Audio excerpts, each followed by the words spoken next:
Здравствуйте! Совсем недавно, буквально только что в Ирбите прошел 5-й межрегиональный фестиваль бардовской песни. И сегодня у нас в программе «У камина» гость очень интересный. Это бард, автор, исполнитель Константин Просеков.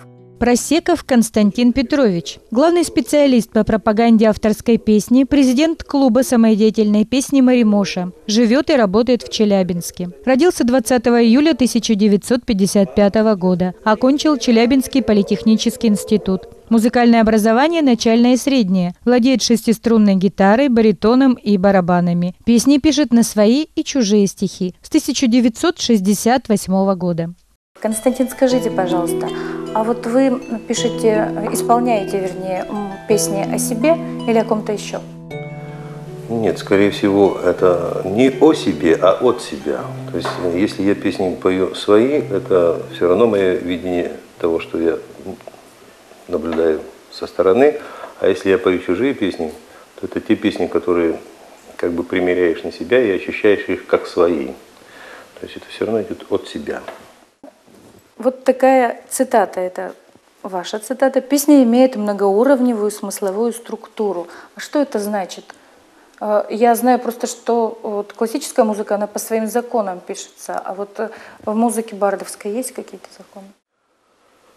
Ну, как любое произведение художественное, вот, скажем, если взять картину, есть задний план, есть передний план, есть конкретно какой-то образ, на котором сосредоточено основное внимание. Вот так и в песне то же самое. В ней существует некая идея. Я не беру в рассмотрение какие-то там наихудшие образцы, а беру хорошую классическую авторскую песню. Есть какая-то идея, облеченная в поэтическую форму. Естественно, эта идея должна быть подкреплена каким-то подходом, каким-то уходом. То есть так же, как по большому счету песня – это небольшая коротенькая пьеса, очень коротенькая. Всего в 3 минуты надо уложить то, что люди играют иногда в спектакле по 1,5 часа. Естественно, там многоплановость этого выступает. Есть личность персонажа, который там есть. Есть его взаимоотношения с другими людьми там, или с природой, и с обществом, в зависимости от того, о чем песня. То есть вот это все выстраивается в целый ряд уровней структурных по песне. Ну и плюс к тому же еще мелодически, гармонически очень скучно, когда песня звучит на 2 аккорда. На протяжении всей песни там звучит 3-4 ноты. То есть еще музыкальная подкладка должна быть такая, ну вот выражаясь этой формулировкой, многоуровневая. То есть не вот один и тот же лейтмотив, который проходит и проходит, а с какими-то переходами, может быть, какое-то разрешение в другую тональность, может переход в какой-то из мажора в минор, вот такие вот не очень стандартные, неординарные ходы. По большому счету, все-таки вот та песня, которой мы занимаемся, она больше базируется на поэзии. То есть это слово. Во главу угла встает слово. Бывает так, что совершенно потрясающие слова, которые, в общем-то, и не требуют дополнительного какого-то обрамления музыкального. Но в музыкальном оформлении они просто становятся более доступны, более понятны, более доходчивы. И вот за счет, может быть, использования минимума музыкальных средств, может такое быть. Вот и собрались, хоть и не ждал никто.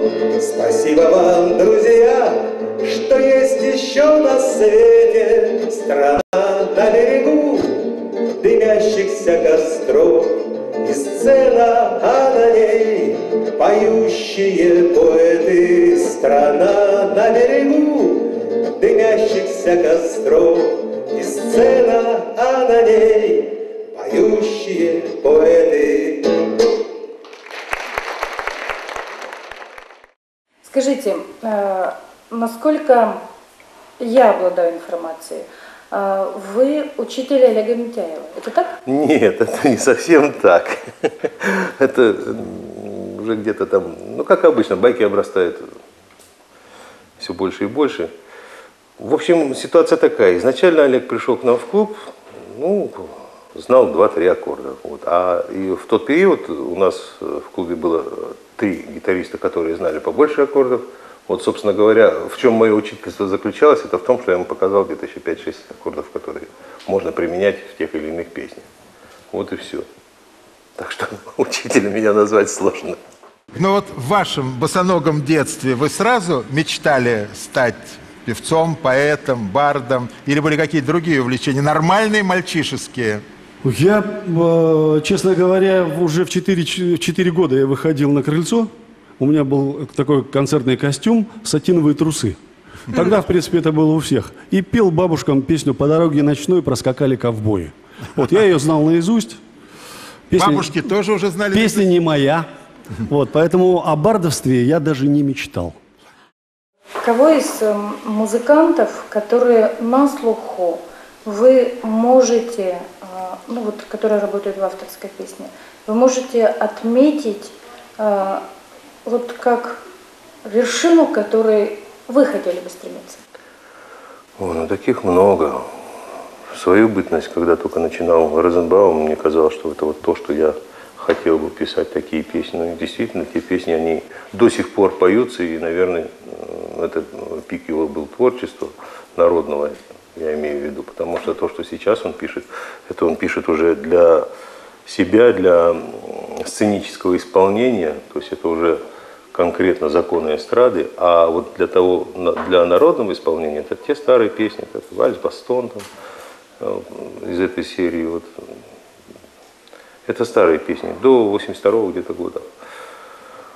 Ну так, безусловно, для меня потолок – это, конечно, Висбор. В своей профессиональной работе я пользуюсь 4 инструментами. Ну, 3 из них традиционные – перо, кинокамера и магнитофон. А 4-й мой инструмент – это гитара.